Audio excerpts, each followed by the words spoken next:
Good morning, ladies and gentlemen. I'm privileged to introduce Mark Friebus to everybody this morning. Mark is our CFO, and I thought he would be the best person to touch on a very important subject, budgets, and the financial plan for a community scheme.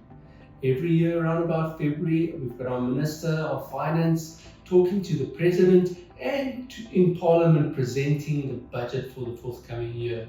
And I thought it best to also have this brief discussion with Mark in terms of budgets for our schemes, what's necessary in terms of items to look and include in our budgets.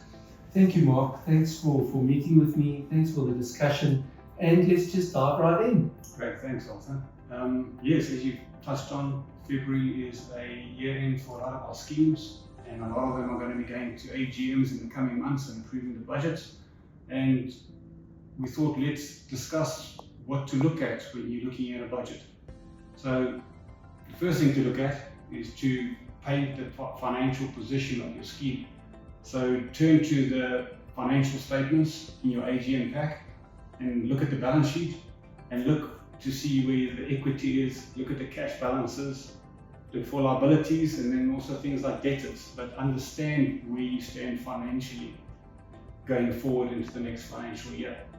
Also, big ticket items on the income statement. If you see big jumps on the income statement, for example, a big jump in water, those are things that you can question, which could actually lead into the budget being wrong or right.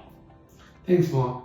Let's talk about the budget briefly. Remember, the budget consists of mainly income and expenditure items, and then with a surplus. In terms of the income, what are we looking at in terms of income streams for a community scheme? And does a scheme really, or should a scheme really rely on interest income, for instance? Thanks, Botha. I think it all starts really with looking at the expenditure makeup of a particular scheme. And every scheme is different. About 80% of the costs are fixed, and those fixed costs are things like security, garden service, management agent fees, audit fees. All of those fees are fixed, and they really determine what income you need as a body corporate or a scheme in HOA. I wouldn't rely too much on the income revenue.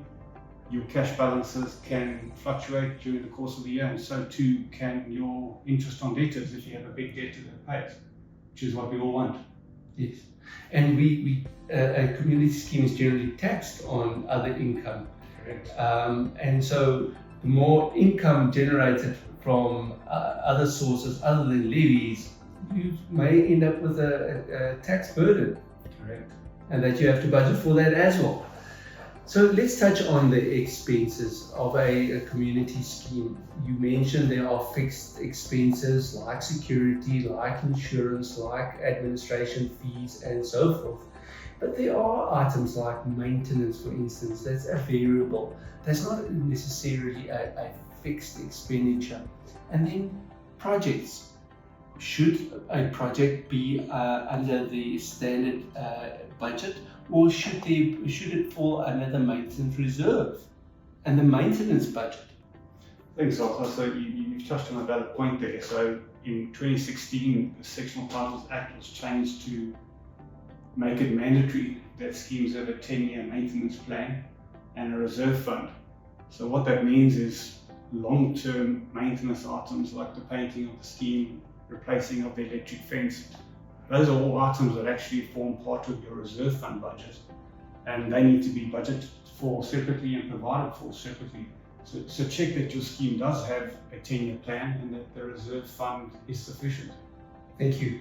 Now, very often I get the question is, we don't only manage sectional title schemes, but we manage full title schemes like homeowner associations. Does a homeowner association need a 10-year maintenance plan and a maintenance budget? Sometimes in terms of a memorandum of incorporation for that specific HOA, it might be necessary, but it's good governance. So an HOA will still have things like its roads, its guardhouse, its boundary wall, electric fences, security systems that over time will require replacement. and they can be significant in cost. So again, same thing. That dreaded special levy, rather build up reserves so that you don't have to raise those special levies. Thank you. Yes, Mark, it's crucial that a scheme budgets properly, makes sure that there's sufficient income to cover all those expenses for the forthcoming year, because essentially a budget is a plan. So plan correctly for that forthcoming financial year. Make sure that you've got sufficient reserves in place for the big ticket items that you don't necessarily have to pass a special levy for and raise a special levy to cover those big unforeseen expenses. Thank you, Mark. Thanks for your time. Thanks for spending this time with us, and we look forward to our next discussion. Great. Thanks, Botha.